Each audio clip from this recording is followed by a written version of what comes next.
ప్రతి ఫ్యామిలీలో ఉండే మహిళలకి మగాళ్ళకి చెప్పుకోలేనటువంటి ఒక సమస్య, దాని గురించి ఎవరి దగ్గర డిస్కస్ చేయడానికి సుముఖత లేనటువంటి ఒక సిచ్యువేషన్, ప్రత్యేకించి వాళ్ళ మెంటల్ పీస్ను మొత్తాన్ని తీసేస్తుంది. వాళ్ళు ఏ పని చేసినా సరే మనస్ఫూర్తిగా చేయలేని విధంగా డిస్టర్బ్ చేస్తూ ఉంటుంది. అది మరేదో కాదు ఫ్రెండ్స్, వెజైనల్ ఇన్ఫెక్షన్స్.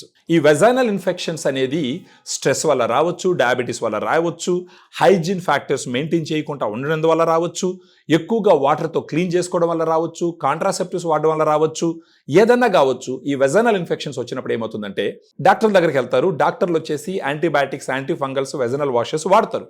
అప్పటికప్పుడు తగ్గుతుంది, కానీ తర్వాత మళ్ళీ వస్తుంది. రీసెంట్గా నాతో మాట్లాడిన ప్రతి ఒక్కరు చెప్పే విషయం ఏంటంటే ఆ మందులు వాడినప్పుడు మాత్రం వెజైనల్ ఇన్ఫెక్షన్ తగ్గుతుంది, మళ్ళీ కొద్ది రోజుల తర్వాత వస్తూ ఉంది. ఒక్కొక్కరైతే 5 సంవత్సరాల నుంచి ఇబ్బంది పడుతున్నాము, 6 సంవత్సరాల నుంచి ఇబ్బంది పడుతున్నాము, మా వల్ల కావట్లేదు, ఏ వర్క్ మీద కాన్సన్ట్రేట్ చేయలేకుంటున్నాము అని చెప్తున్నప్పుడు వాళ్ళ బాధలు వర్ణనాతీతం. సో ఇలాంటి వాళ్ళకి ఒకసారి మీరు యాంటీబయాటిక్స్, యాంటీఫంగల్స్, వెజనల్ వాషెస్ వాడిన తర్వాత దాన్ని అంతటితో వదిలేసినారంటే మళ్ళీ మీకు వెజనల్ ఇన్ఫెక్షన్స్ వస్తూ ఉంటాయి. ఇలాంటి వాళ్ళకి నా దగ్గర మళ్ళీ వెజనల్ ఇన్ఫెక్షన్స్ రాకుండా ఉండేదానికి 2 రకాల సప్లిమెంట్స్ ఉన్నాయి. ఒకటి వచ్చి యూటీ బ్రీజ్.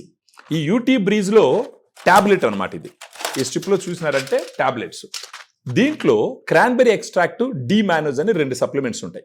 ఇది ప్రతిరోజు ఉదయం బ్రేక్ఫాస్ట్ తర్వాత ఒక ట్యాబ్లెట్ తీసుకోవాలి, కనీసం 1 నెల రోజుల పాటు తీసుకోవాలి. అలా తీసుకుంటే ఏమవుతుందంటే వాళ్ళ వెజైనల్ ఇన్ఫెక్షన్స్కి సంబంధించి ఏమేమైతే బ్యాడ్ బ్యాక్టీరియా ఉన్నాయో అవన్నీ బయటకు వస్తాయి. ప్రత్యేకించి వాళ్ళ యూరినరీ ట్రాక్లో ప్రిడామినెంట్ బ్యాడ్ బ్యాక్టీరియా ఏంటంటే ఎస్చరిషా కొలై అంట, ఈ కొలై అంటాం.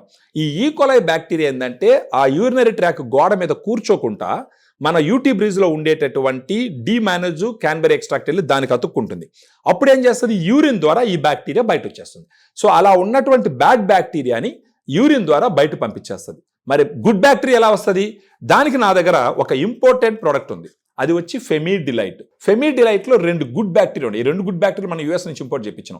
ఆ 2 గుడ్ బ్యాక్టీరియా ఏంటంటే lactobacillus rhamnosus HN001, lactobacillus acidophilus LA14. ఈ 2 బ్యాక్టీరియా ఏం చేస్తాయంటే రోజుకు ఒక క్యాప్సూల్ నైట్ డిన్నర్ తర్వాత తీసుకుంటూ ఉంటే అట్లీస్ట్ ఒక 3 నెలల పాటు తీసుకుంటే అక్కడ ఉన్న గుడ్ బ్యాక్టీరియా ఇంప్రూవ్ అవుతుంది. ఒక పక్క యూటీ బ్రీజ్ ఏం చేస్తుంది, బ్యాడ్ బ్యాక్టీరియాని బయట పంపించేస్తుంది. ఇంకొక పక్క ఫెమిడిలైట్ ఏం చేస్తుంది, గుడ్ బ్యాక్టీరియాని అక్కడ రిస్టోర్ చేస్తుంది. బ్యాడ్ బ్యాక్టీరియాని బయట పంపించడం ద్వారా, గుడ్ బ్యాక్టీరియాని ఇంప్రూవ్ చేయడం ద్వారా వీళ్ళ ఇన్ఫెక్షన్స్ మళ్ళీ రాకుండా ప్రశాంతమైన జీవితం గడిపేదానికి అవకాశాలు ఉంటాయి. మీరు ఒక క్వాలిటీ లైఫ్ని లీడ్ చేయొచ్చు. ఎలాంటి డిస్టర్బెన్సెస్ లేకుండా మీరు చేసే పని మీద కంప్లీట్గా కాన్సన్ట్రేషన్ చేసి ఎఫెక్టివ్గా మీ అవుట్కమ్ని ఇంప్రూవ్ చేసుకునే అవకాశం ఉంటుంది.